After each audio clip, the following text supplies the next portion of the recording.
All right, welcome to this explainer. Today we're unpacking what has to be one of the most incredible true stories in all of American history. We are talking about the most secretive military scientific operation ever conceived. This was a project that brought together the absolute most brilliant minds on the planet, burned through billions of dollars, and, literally, shifted the axis of human history. We're talking, of course, about the Manhattan Project. The stakes couldn't have been higher, and the secrecy? It was absolute. So let's just get right into it. So, to really wrap our heads around how this all kicked off, we've got to mentally transport ourselves back to 1939. Because in 1939, the world was suddenly forced to ask a truly terrifying question. What happens when humanity unlocks the power to destroy itself? And this wasn't just some philosophical debate, It was a desperately real fear. Europe was standing on the absolute brink of disaster as Adolf Hitler rapidly expanded Nazi Germany's grip. The fear was palpable. And right in the middle of this escalating global nightmare, an astonishing, world-altering scientific discovery drops. Okay, let's dive into this because the catalyst here was nuclear fission. German researchers had literally just figured out how to split uranium atoms, releasing a truly enormous, unimaginable amount of energy. It's kind of like unlocking a giant microscopic puzzle with explosive results. The greatest scientific minds of the era immediately saw the horrific implications. If Nazi Germany mastered this new physics first, Hitler could build a weapon unlike anything humanity had ever seen. It wasn't just a race for a scientific breakthrough, it was, quite literally, a race for the survival of the free world. This terrifying realization actually prompted the legendary physicist Albert Einstein to pen a chilling letter to the American government. He explicitly warned them about the massive danger of this science falling into the wrong hands, basically urging the U.S. to jumpstart its own research before it was simply too late. Now, interestingly enough, Einstein would later consider this very letter one of the greatest regrets of his life. But in that exact moment, it served as the ultimate catalyst. It sparked the United States government into massive, completely unprecedented action. Let's move along and see how this builds, because the timeline from theory to a working weapon was terrifyingly short. We go from Einstein's initial warning in 1939 to the ultra-secret launch of the Manhattan Project in 1942 to a fully deployed weapon of mass destruction by 1945. Compressing decades of theoretical physics into a frantic 3-year sprint, that is a staggering feat of engineering, and it was driven by sheer, unadulterated desperation. Now, to pull off that impossible timeline, the operation required a workforce on a scale that is almost hard to comprehend: 130,000 people. To put that into perspective, that's the population of an entire small city, operating entirely in the shadows. And despite the name, much of the work actually took place far, far away from Manhattan, mobilizing this massive covert army all across the United States toward a single, unified goal. And you might be wondering, where do you hide a covert army of 130,000 people? Well, these massive efforts were primarily concentrated across 3 main secret locations. In fact, entire hidden towns were built from scratch at Los Alamos, Oak Ridge, and Hanford. We're talking heavy fences, strict military guards, completely hidden from the public eye. And honestly, the wildest part of this whole massive compartmentalization, people were literally monitoring dials and turning valves for years, guessing they were making everything from synthetic rubber to ice cream. They had absolutely no idea they were building parts for a doomsday weapon.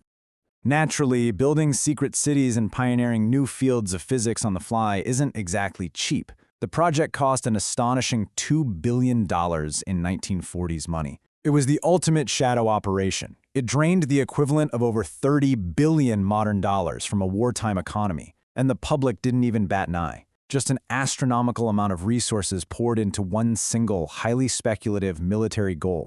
So who's running the whole shebang? Well, this shadow operation was run by an incredibly unlikely duo.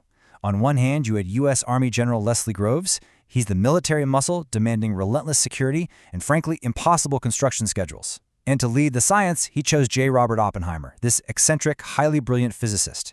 Together, this odd couple assembled what is arguably the greatest collection of scientific talent in human history.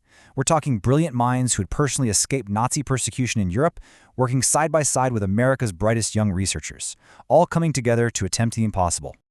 Out at the secret Los Alamos laboratory, the pressure was just suffocating. These scientists worked day and night while the war raged overseas. Every single calculation mattered. Every experiment they conducted carried enormous, unprecedented risks. because they all lived with this haunting knowledge. If Germany developed an atomic bomb first, the consequences for the world would be catastrophically final. That fear, it drove them relentlessly, pushing human endurance to its absolute limit. Now, what's really interesting here is how they approached the engineering, because the project didn't just place one bet, they placed two. See, the biggest challenge was producing enough rare material to sustain a nuclear chain reaction. So they decided to simultaneously attempt to invent two entirely different, unproven world-ending technologies. Over at Oak Ridge, they built these massive facilities to enrich uranium for a uranium bomb. Meanwhile, out at Hanford, they produced plutonium, which required a completely different, incredibly complex implosion system. It was a massive, desperate hedge driven by pure calculation, with absolutely no guarantee that either method would actually work. And there was really only one way to find out if this wild theory would become reality. Before sunrise on July 16, 1945, scientists gathered in the desert near Alamogordo around a steel tower holding the world's first nuclear device for what they called the Trinity Test. The countdown hit 0. The desert went dead silent.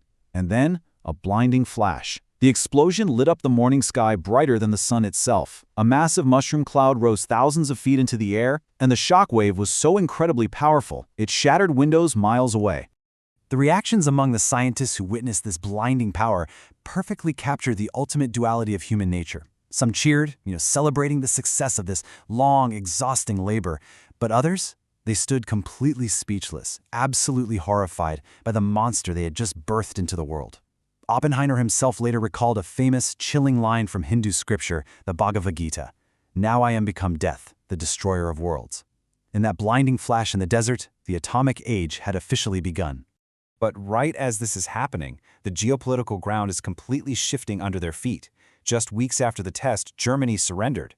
So the Nazi threat that originally sparked the project was gone, but the war in the Pacific raged on as Japan continued fighting. American leaders were facing a horrific calculus. They deeply feared that a mainland invasion of Japan could cost hundreds of thousands of American and Japanese lives. Faced with this incredibly grim prospect, they made the heavy, historic strategic decision to deploy their new weapon. What followed was, frankly, destruction on a scale the world had never witnessed before. On August 6, 1945, the uranium bomb called Little Boy was dropped on the city of Hiroshima. Just 3 days later, the plutonium bomb called Fat Man was dropped on Nagasaki. The effects were immediate, and they were devastating. Entire neighborhoods simply disappeared in an instant. Tens of thousands of people died immediately, and countless others suffered from agonizing radiation-related illnesses in the years that followed. Shortly after, Japan announced its absolute surrender, bringing the horrific devastation of World War II to a close. And this brilliantly illustrates the ultimate dual legacy of all this innovation. The success of the Manhattan Project permanently transformed global politics. On one hand, nuclear weapons became the ultimate symbols of military power, triggering a massive Cold War arms race. But on the flip side of that same coin, the exact same science that forced the world to live under the constant dread of nuclear war is the exact same science powering modern cities today with massive electricity generation. It's the same science saving lives in oncology wards through advanced medical treatments. It really is a legacy of extreme opposites. So the crucial point is this. Decades later, the story doesn't wrap up with a neat little bow. Historians still fiercely debate whether dropping the atomic bombs was truly necessary to end the war, or whether different, perhaps less destructive choices could have been made to achieve the exact same result. It is so vital to understand that there is no single answer universally accepted here. The Manhattan Project remains one of the most significant, yet endlessly debated chapters in all of human history. Which brings us right back to a reality that you and I still navigate today. The Manhattan Project proved what science could achieve when given unlimited resources, brilliant minds, and absolute urgency. But it also forced humanity to confront a terrifying new era. For the very first time, civilization possessed the power to completely destroy itself. And that immense responsibility, it didn't just end in 1945. It's the reality we wake up to today. How will we continue to handle it? Well, it's a profound question we must all ponder. Thank you so much for joining me for this explainer. Keep exploring, keep questioning, and I'll see you next time.